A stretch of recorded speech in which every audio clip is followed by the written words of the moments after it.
विधानसभा अध्यक्ष पद पर रहते हुए बैकडोर भर्ती और वित्त मंत्री बनते ही फाइल स्वीकृत कर जमा की गई अकूत संपत्ति की खरीद फरोख्त में मंत्री का बेरोजगार बेटा लाखों की स्टैंप की चोरी कर रहा है और मंत्री जीएसटी बिल लाओ इनाम पाओ का लॉलीपॉप खिला रहे हैं। ये आरोप ऋषिकेश से कांग्रेस नेता जयेंद्र रमोला ने पत्रकार वार्ता में उत्तराखंड के वित्त मंत्री पर लगाए हैं। ऋषिकेश से विधायक और कैबिनेट मंत्री प्रेमचंद अग्रवाल की मुश्किलें अभी थमने का नाम नहीं ले रही हैं। इससे पहले विधानसभा बैकडोर भर्ती मामले में अग्रवाल पर आरोप लगे और अब मंत्री और उनके बेटे पीयूष अग्रवाल पर कांग्रेसी नेता जयेंद्र रमोला ने भी गंभीर आरोप लगाए हैं। मार्च 2021 को उनकी पत्नी के नाम से है। ये उन्होंने बद्रीनाथ होटल, देवप्रयाग होटल पे शिवपुरी के पास बहुत एक होटल परचेज किया है। उसके बाद 29 जुलाई 2022 में फिर इन्होंने कोडियाला के आसपास संपत्ति ली। मैं तो कह रहा हूँ, ईडी क्या विपक्ष के नेताओं के लिए है? ईडी क्या इनके लिए नहीं है? ये कहाँ से इतनी अकूत संपत्तियां खरीदने पे लगे? और ये फिर 2022।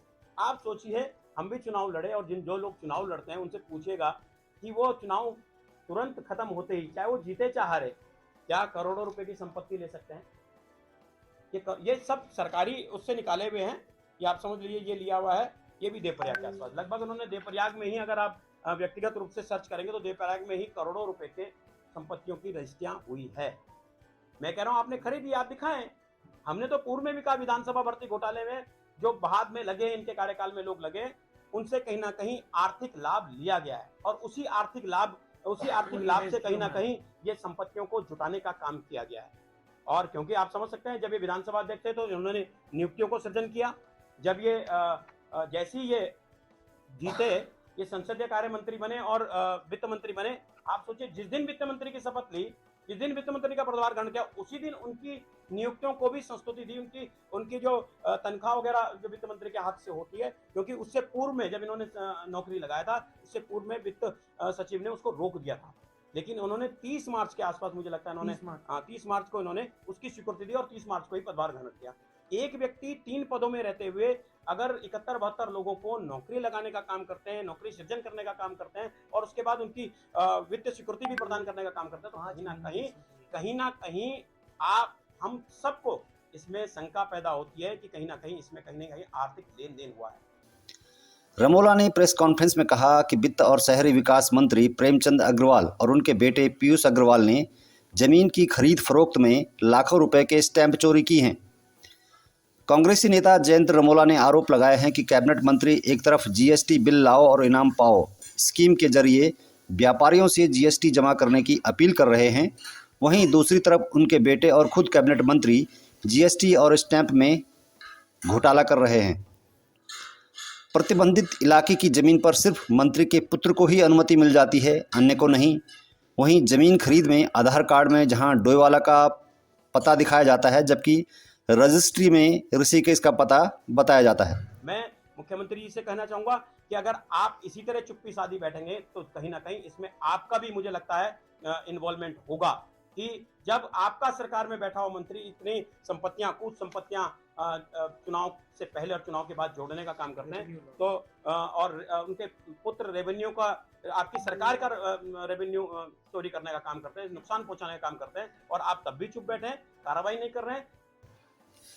रमोला ने आरोप लगाया कि मंत्री के बेटे पीयूष अग्रवाल ने नरेंद्र नगर टिहरी गढ़वाल में 167.28 वर्ग मीटर भूमि खरीदी थी, जिसके अंदर दिखाया गया था कि इस भूमि में किसी भी तरह का निर्माण नहीं किया गया है और इसमें कोई पेड़ है, जबकि इस भूमि पर विक्रेता का घर बना हुआ है जो आज भी मौजूद है।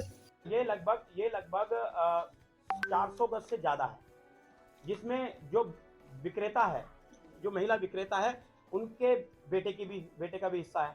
उनके बेटे का हिस्सा है, जहां मैं आपको फोटो दिखा रहा था अभी, उनका इधर एक मकान बना हुआ है, एक कमरा बना हुआ है, वो अपना वहाँ पर उनके होटल के नीचे से एक रास्ता जाता है, तो वो एक उनके हिस्सा है। और 400 गज इन दो पार्टी ने लिए।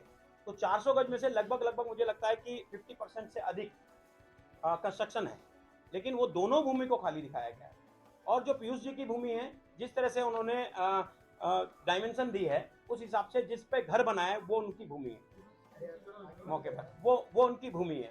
तो कहीं ना कहीं राजस्व चोरी का मामला है।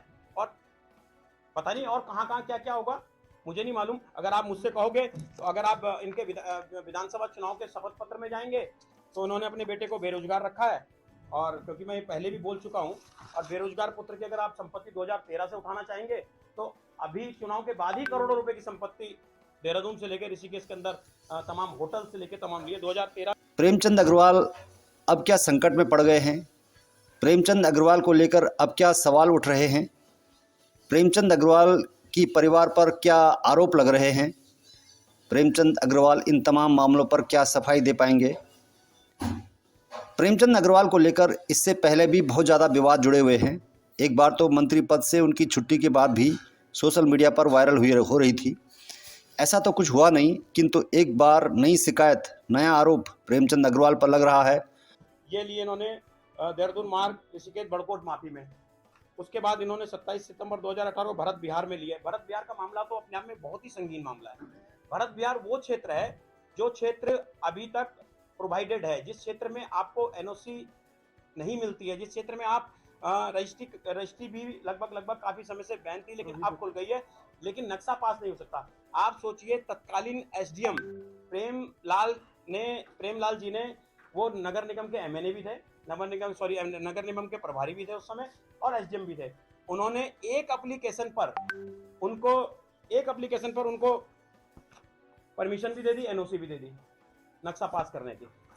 ये अपने आप में बड़ा विषय है, ये भी ऋषिकेश में मैंने कहा था, लेकिन किसी ने कोई नहीं सुना। मैंने एमएनए को भी उसको दिया था कि सबको दो, फिर आप, हम नहीं कह रहे आपने गलत काम किया, लेकिन अगर आप एक व्यक्ति को दे रहे हो, खास व्यक्ति को दे रहे हो, तो भरत बिहार के अंदर तो तमाम लोग रहते हैं। उनके खिलाफ ऋषिकेश में कांग्रेस ने हल्ला बोला है। लाखों के स्टैंप चोरी के साथ 420 का भी मामला जयेंद्र रमोला ने प्रेमचंद अग्रवाल के बेटे पर लगाया है। जमीन की खरीद फरोख्त के मामले में पहले ही कुछ शिकायतें हैं, लेकिन इस बार हमला उनके बेटे के सहारे वित्त मंत्री प्रेमचंद अग्रवाल पर बोला गया है। सवाल यही उठाए गए हैं कि इंसाफ कैसे होगा और जांच आखिर कब होगी। बड़े बड़े होर्डिंग्स लगाकर ये कहते हैं कि राजस्व चोरी करने वालों को नहीं बख्शा जाएगा, जीएसटी चोरी करने वालों को नहीं बख्शा जाएगा। जो उनके खिलाफ थोड़ा सा भी कुछ सोशल मीडिया पे लिखता है तो उसकी याद छापा पड़वा देते हैं। अब मैं आपके माध्यम से सवाल पूछना चाहता हूं कि क्या वो अपने पुत्र के खिलाफ और ये जो और लोग हैं इनके खिलाफ कार्रवाई करेंगे, जिन्होंने कंस्ट्रक्शन वाली बिल्डिंग को खाली जमीन दिखाते हुए राजस्व का रेवेन्यू का नुकसान सरकार को पहुंचाने का काम किया।